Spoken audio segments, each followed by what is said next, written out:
Hello, everyone. This is JP Warren coming from from the NOV Spring Technology Centers up in Navasota, and this is our final block of information regarding human trafficking and human sexual trafficking as well, not just labor trafficking, but also sexual trafficking. And we decided to wrap this up. Now it's kind of it's not a call for action, but it's going to be a source for action for everyone out there. So before I begin, I'd like to introduce who I'm sitting with again. And this is David Reed. It's true. I am David Reed. I'm glad you know. I knew that. David Reed. I work for NOV, and I'm the founder of an organization called redM. And I'm Jess Brassington, and I'm the host of Naked Talk with Jess podcast, and I help with redM. So I think the story of redM has been told on a previous podcast that I had. I'm sure you've been on 50 or 100 podcasts that have told the same story, but I kind of want to talk about kind of the highlight points right now of redM. Number one, what is the goal of redM? And then I want to get into how can people learn more about the organization. And the cool part is, I mean, I know we're talking about the volunteering side of things, but like I'm very excited, and I love the fact that it's not like, oh, you got to be here to do the 5K, you got to be here for the money. It's pretty much what, and I'm gonna let y'all get into this, but I'm gonna do a little teaser right now. It's pretty much whatever you can do, whenever time you can, and whatever talent you have, bring it to the table. That's what y'all need. That's so a tagline. We should steal it. I like that. Well, we'll have to rewatch this if I don't mess up speaking again. So to re-record this. So what is it's not just rescuing survivors. Can you tell me about the goal of redM and kind of why y'all are here? Well, there's really two goals. One is for the people who are engaged in redM, which kind of fits in everything we've talked about. One being socializing the subject of trafficking and giving people a method to do something about it. And so that's really, we call ourselves professionals with purpose. But when people turn up, they're just professionals. But they're just doing their job and they're working through it. And so that adding purpose to professionals is actually one of the goals, is to get people doing something when they thought their life was too busy and they just couldn't do anything. And that really fits in with it doesn't matter what you have, you definitely have something that isn't hard for you to do, that you can easily do for a short period or a long period, depending on, what you're able to do. But we work hard to assess and give people the tools they need to just give the thing that's easy for them to give and to do something about sex trafficking. So on the survivor side, though, and I do want to get into kind of how people can volunteer, how people can help out. Mm-hmm. But before we do that, I still want to cover this. So redM is not just about rescuing survivors. In fact, we're really on the recovery process. That's what I want to talk about right now. I love that side of the process, and the fact that people always think about the rescue survivor. Can you talk to me a little bit about the recovery process, real brief, before we go into? Well, and that's something that one of the organizations that we support is redM Ministries, and we all went to their gala, the Keep Houston Free, not too long ago. But it is a long process, and we like to say that recovery is that first step. And we support organizations that provide holistic healing for the survivors. And I think it's important. I like that you brought up what exactly do we do at redM, because a lot of times people, as we've said before, it's a very hard subject to talk about. So a lot of times people say, well, I'm not going to volunteer, because I've had people tell me, oh, I don't want to work in the rescue or with the survivors. Right. So what we do is, as professionals with purpose, we come in and we come alongside those organizations and we support them through meeting the needs of different projects that they have. So it might be social media, it might be audio or video, or making PowerPoints, whatever their needs are, as well as helping them with events on the day of. That's where we come in. So I think it's important to make that distinction, because a lot of times, myself included, I'm not trained to work with survivors. So that's not something that I would do at this time. And if I had allowed that to keep me from approaching David and getting in with redM, I wouldn't be where I am today with the organization. Yeah, I think the gauging of where people are and the fitting them with the right application is a really good thing. But they're not, a lot of people are like, this, like Jess said, it's too heavy a subject. I'm not sure I want to get too close to it, but I do want to do something. So it does give you that ability to be involved.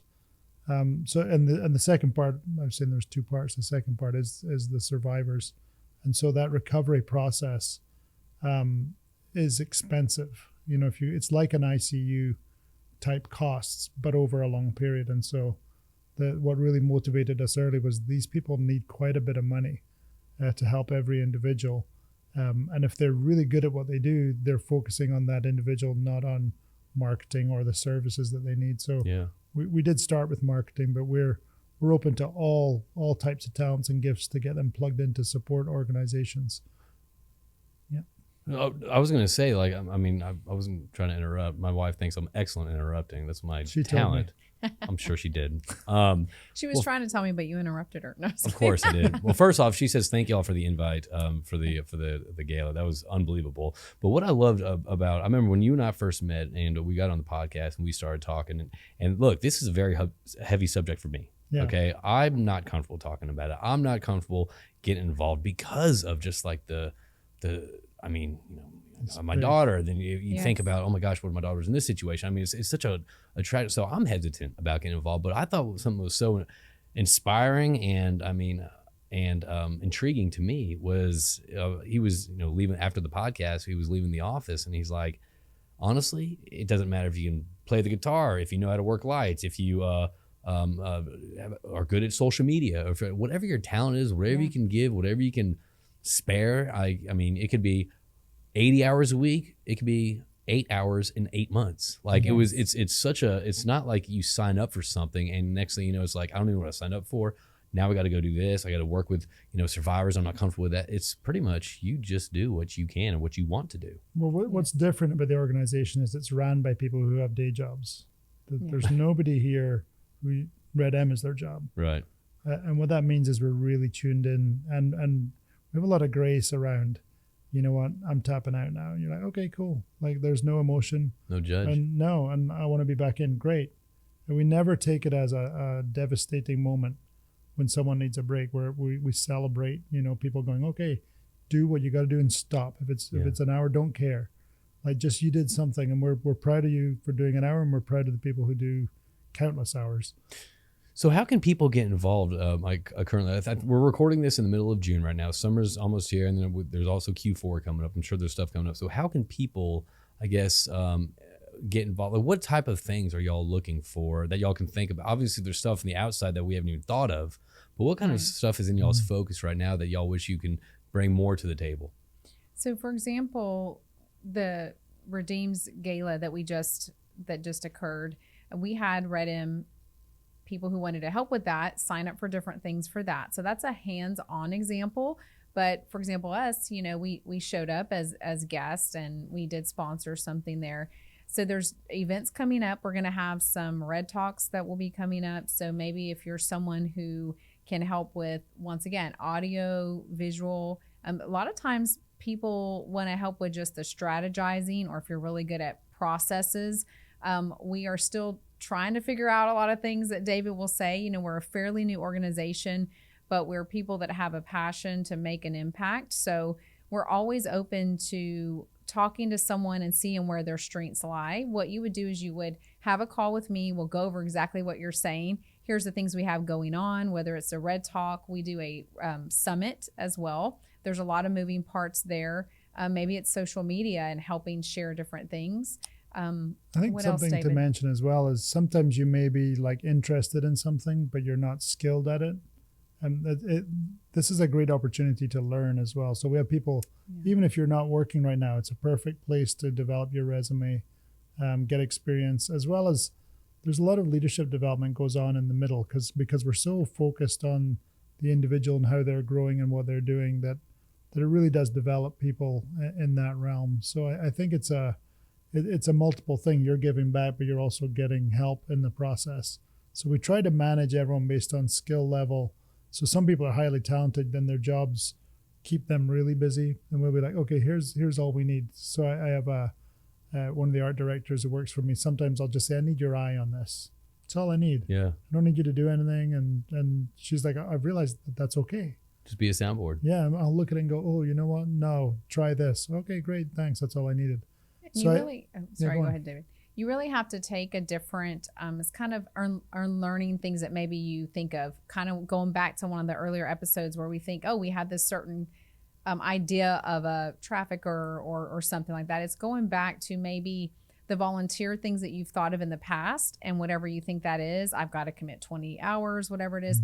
This truly is something that we want our volunteers to want to be there and to be engaged. We not to have that guilt, and really we take an individualized and customized approach, because JP, you would be totally different than even someone that maybe has the same work experience as you do, but you're a different individual. So, and that's the thing too. I mean, this is, I mean, after they came on the podcast, meeting you and doing that stuff. I mean, this is, I want to get involved, and here you are, and that's the point. This is what you did. This is what I like doing. I like sitting around. I like talking. I like discussing this. I like learning how to discuss this, and I like getting behind the mic and talking. And if this is how I can help out, and all that stuff, that's a step. I mean, just like if someone's good at the guitar or painting or whatever. We do have some things that we have gaps right now. Okay. So we need administrative help. We have a lot of good thinkers, but not great planners. So we need some planners. We need project managers.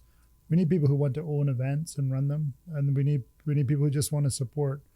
But there's plenty of roles but what we do as people turn up is we will build what we're doing off of people turning up. Okay, when we did the summit last year, the team that was running Red Talks was like, I'm out. One person, I'm interested. And we had a whole maybe 30 people running Red Talks. And so, okay, cool. So we have one person. So I put a request out for who wants to help. Suddenly, I don't know how many we had in the end, but probably a core of 12 or 14. Yeah, we had a good on amount. The day, 30 maybe people helping. But we ran a full-on summit event in a 2-month period with a bunch of people I'd never met. We went for dinner the night before. It was October of the COVID year. And that's the first time I met Jess face to face. Like we're all sitting around. We had all the speakers come in for a dinner the night before. And someone said, I think you said it, like, this is the first time we've met. And I'm like, it is. Like, I've never met any of these people, and we put this whole event on. It was very cool. That is interesting. So how do people find out more information, or if they just kind of want to talk to someone to get some more information on how they can help out, or how, like, what does that look like, or even to find out more about the subject? I mean, how can people, I guess, learn more about redM? So our learn about the subject channels are called redM, the movement. So you'll find that in Instagram. You'll find it in Facebook.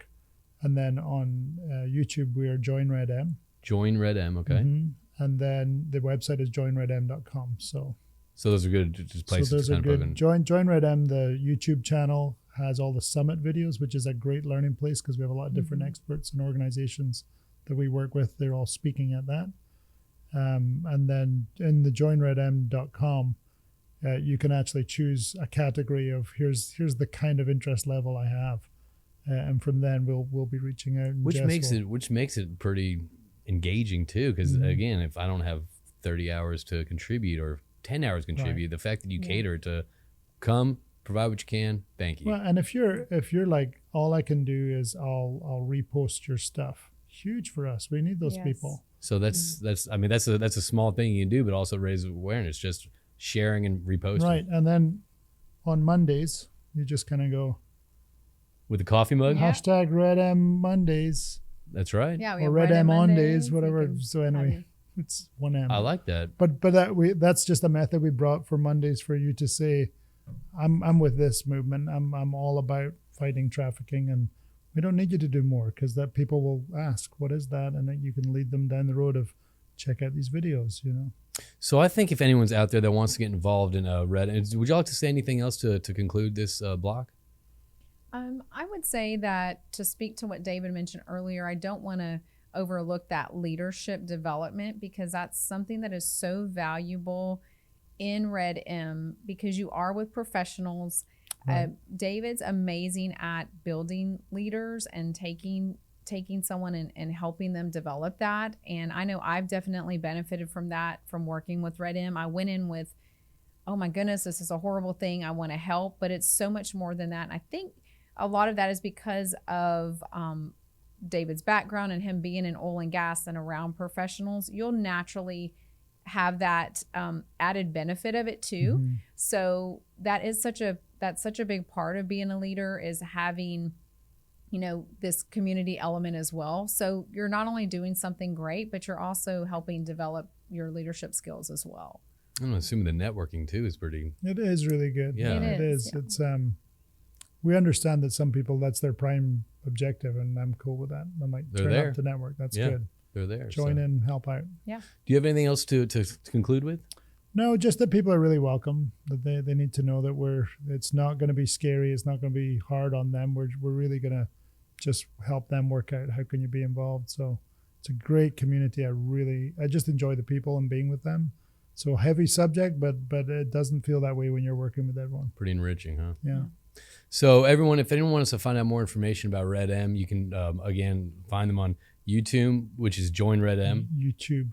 What did I say? YouTube is a whole different. I don't know what that is. All right, cut. We got to do this all over again. Start again. You can find redM on YouTube. Yeah. Join redM. Right. On Instagram, on LinkedIn as well, and you Yes. can connect with David Reed or Jess Brasington on LinkedIn as well. Yeah. And just send them a note, introduce yourself, say hello, and find out how to get involved that way. Thank you all so much for your time. Thank you for everyone working to put this together. We appreciate that, and I really enjoyed this, and I look forward to meeting with y'all soon. Thank Thank you. y'all. Thank you.